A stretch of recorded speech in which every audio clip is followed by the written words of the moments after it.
nuevamente por la invitación. Y voy a hablar un rato que es un tema que me invitaron a hablar al principio del año, que había de nuevo en arritmias en general. Y me gustó el tema y yo se lo comenté al doctor Juan y me invitó a que hablara sobre eso. Entonces vamos, porque parece a veces que no hay nada de nuevo en bradiarritmias, por ejemplo. O sea, el tratamiento de las bradiarritmias se hace con marcapasos y se acabó. Pero no, hay cosas nuevas en arritmias, en bradiarritmias. Por ejemplo, el estudio que el doctor Murillo acaba de comentar, en que se utilizó el marcapasos, pero para monitorear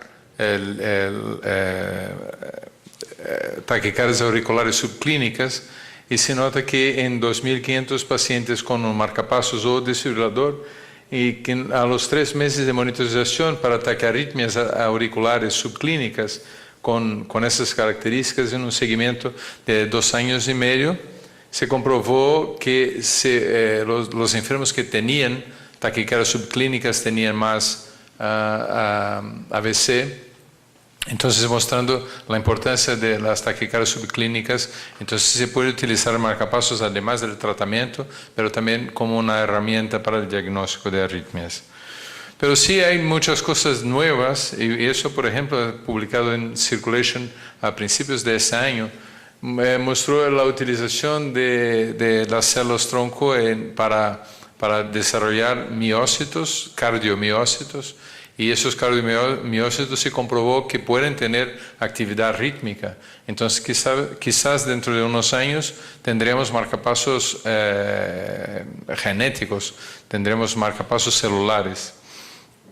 Pero el que cambió mucho en cómo se trata arritmias en el año 2012 fue la publicación de las guías europeas de fibrilación auricular. Porque eso cambió mucho desde el 2010, mucho por culpa de los nuevos anticoagulantes, pero también algún conocimiento de otros temas. Entonces, por ejemplo, en las guías del 2012 se dice que debemos utilizar más el CHA2-VASc que el CHADS. ¿Eso por qué?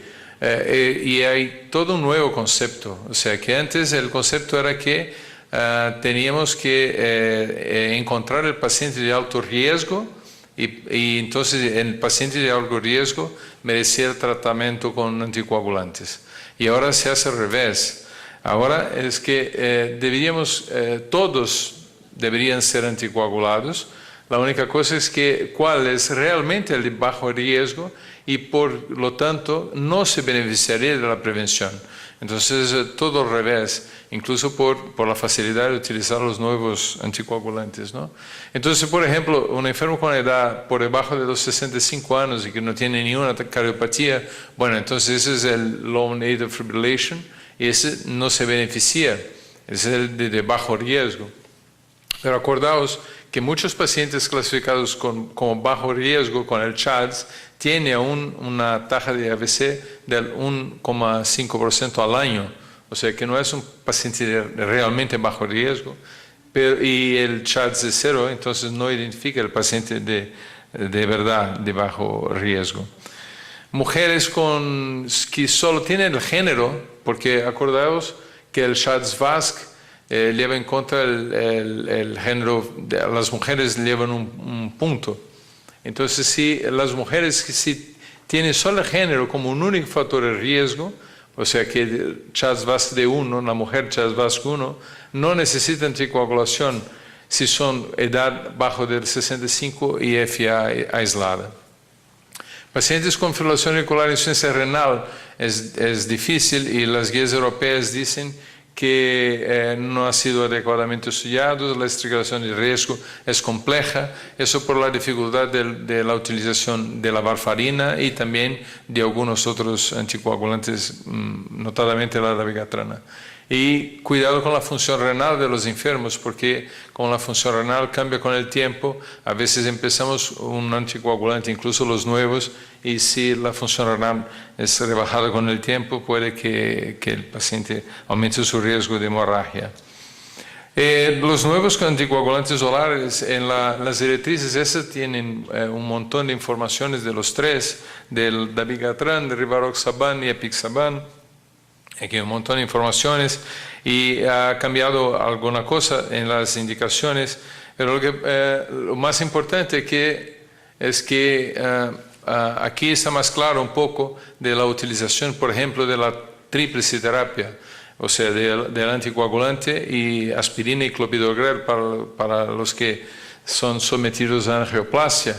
Y aquí les dice entonces que sí que hay mayor riesgo de sangrado, pero como es importante, entonces habría que mantener el anticoagulante junto con los otros dos durante por lo menos un mes y se podría quitar uno de los dos antiagregantes y mantener el otro por hasta un año, y si no pasa nada, pues entonces habría que mantener el enfermo solo con anticoagulante. Hay que utilizar menos aspirina en el paciente con fibrilación auricular, porque la aspirina no protege tanto de riesgo de embolia. Entonces habría que utilizar menos aspirina. La aspirina solo en pacientes que se recusan a utilizar los anticoagulantes.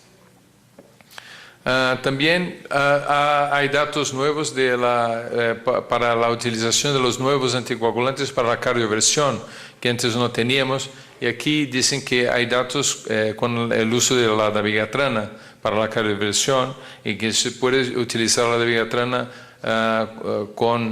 de manera satisfactoria 3 semanas antes de la cardioversión, luego la cardioversión y luego mantener por lo menos durante 4 semanas después. Entonces eso es distinto de la directriz del 2010, es que aquí se pone que se puede utilizar la dabigatrana para la cardioversión. Una otra cosa nueva en las directrices es que ellos consideran que los nuevos anticoagulantes son superiores a la varfarina. Cuando la anticoagulación oral está recomendada, es preferible utilizar los nuevos anticoagulantes orales. ¿Cuál? Eso sí, no se puede decir. Hay pocas evidencias disponibles a favor de uno u otro, pero sí que hay evidencias que son superiores a varfarina. Y hablando ahora de antiarrítmicos, de fármacos antiarrítmicos, es una comparación que me gusta hacer, es que, por ejemplo, los antihipertensivos son como los de Corinthians en Brasil, son muchos. Los reductores de colesterol son como los de Flamengo también, que son muchos, ¿no? Y además la asociación de antihipertensivos y la asociación de reductores de colesterol tiene un resultado muy favorable. Sin embargo, los antiarrítmicos son pocos. Ese es Gabriel, es mi más pequeño, tiene 10 años, ese es su primo, Carlos Eduardo. Son de Guaraní, de Campinas, que es de mi ciudad y que me parece que hay alguna semejanza con el América, porque está en la segunda división del campeonato brasileño. Entonces, hablando de antiarrítmicos, el trabajo ese ha sido comentado por Morillo, la utilización del vernacalan, que se demostró ser superior a la amiodarona para la conversión de fibrilación auricular. Entonces, quizás tendremos una herramienta más para tratar a los pacientes.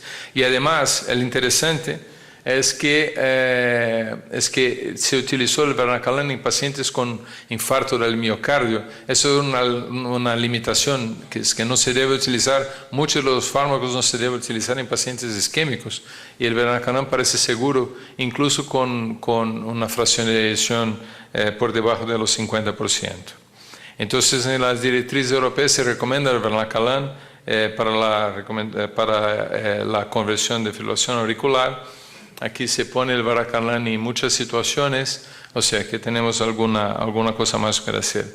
Pero, a ver, si tenemos ahora otro antiarrítmico como el vernacalan, la dronedarona está rebajada en las directrices europeas. Esa es la directriz del 2010, llevaba aquí la dronedarona junto con los otros, y la nueva directriz del 2012 se utiliza algunas cosas antes, como por ejemplo el sotalol, antes de la dronedarona, por los resultados que enseñó Morillo, resultados que yo tenía ilusión de que tendríamos un antiarrítmico de verdad que no solo trataba la arritmia, pero también a veces podría bajar la mortalidad, pero es que parece que no es igual.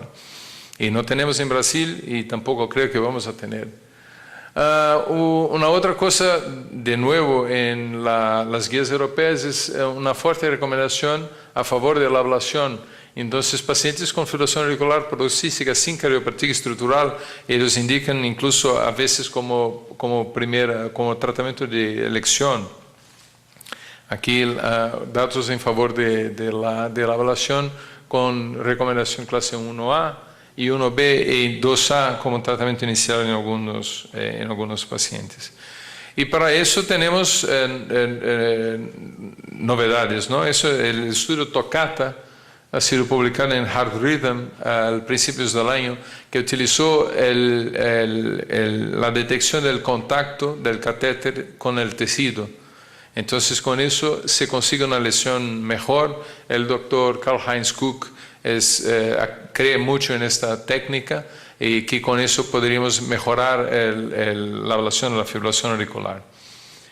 Y hablando de ablación de fibrilación auricular, eso ha sido publicado hace unos 20 días en el New England, el estudio Mantra, PAF, que utilizó comparó la ablación con radiofrecuencia con el tratamiento clínico y que encontró que a los 24 meses la cantidad de fibrilación auricular era significativamente más baja en el grupo de ablación.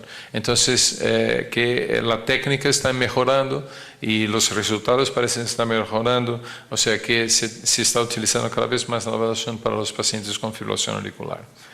Y hablando de ablación, tenemos otras cosas también. Ese estudio, publicado en Circulation a principios del año también, el doctor José Brugada, nuestro maestro, ¿verdad, Fernando?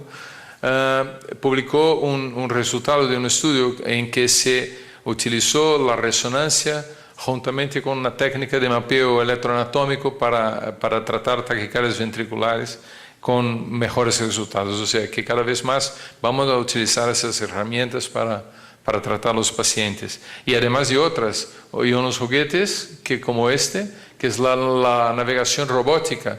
O sea que no hace falta que aquí hay solo que pinchar y luego con el aparato ese va a guiar el catéter hasta donde uno quiera para hacer la ablación. Eso parece que va a ser muy interesante en el futuro. La misma cosa en otro estudio en enfermos con taquicardia ventricular y que la conclusión es que es posible y segura la navegación robótica para la ablación de taquicardia ventricular también. Y aquí también, hablando de la ablación de las arterias renales para el tratamiento de la hipertensión, es un tema que me interesa mucho.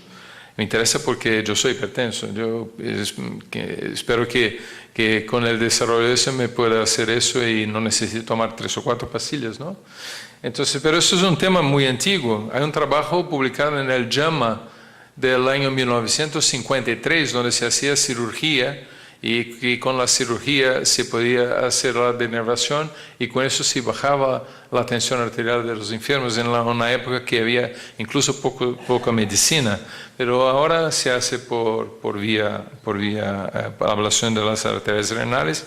Es el estudio Simplicity que comprobó la reducción de la tensión auricular con la ablación de la arteria renal.